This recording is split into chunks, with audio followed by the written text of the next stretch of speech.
প্রিয় তৃতীয় শ্রেণীর শিক্ষার্থীবৃন্দ, আজকে আমরা পড়ব তোমাদের প্রাথমিক বিজ্ঞান প্রথম অধ্যায়ের অনুশীলনীর প্রশ্নোত্তরগুলো।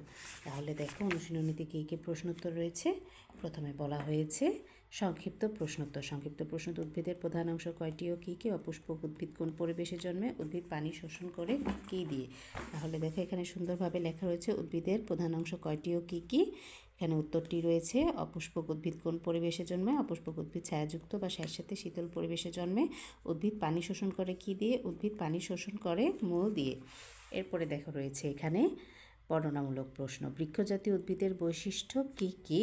গাছের ফুল ছিঁড়লে কী সমস্যা হবে? পরিচিত একটি উদ্ভিদ আঁকি, সেখানে মূল, কাণ্ড, পাতা চিহ্নিত করি, কাণ্ডের গঠন অনুযায়ী কত ধরনের উদ্ভিদ পাওয়া যায়? 4টি প্রশ্ন। আমরা সুন্দরভাবে এখানে 4টি প্রশ্নের উত্তর লিখে রেখেছি।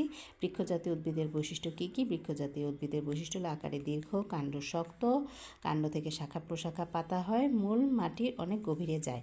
গাছের ফুল ছিঁড়লে কী সমস্যা হবে? গাছের ফুল ছিঁড়লে বীজ উৎপন্ন হয়, গাছের ফুল থেকে বীজ উৎপন্ন হয়, সেই বীজ থেকে নতুন চারা গাছ উৎপন্ন হয়। গাছের ফুল ছিঁড়লে বীজ উৎপন্ন হবে না, ফলে নতুন চারা গাছ উৎপন্ন হবে না।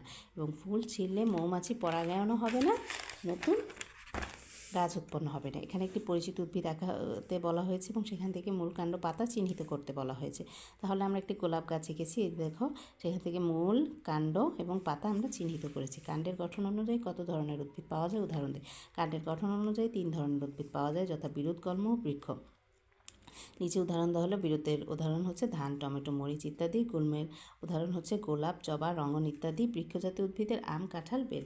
তাহলে এই হলো আমাদের অধ্যায় 1-এর অনুশীলনীর রচনামূলক এবং সংক্ষিপ্ত প্রশ্ন। ঠিক আছে, আমার ভিডিওটি যদি তোমাদের ভালো লেগে থাকে অবশ্যই সাবস্ক্রাইব এবং লাইক করে আমার পরবর্তী ভিডিওর জন্য অপেক্ষা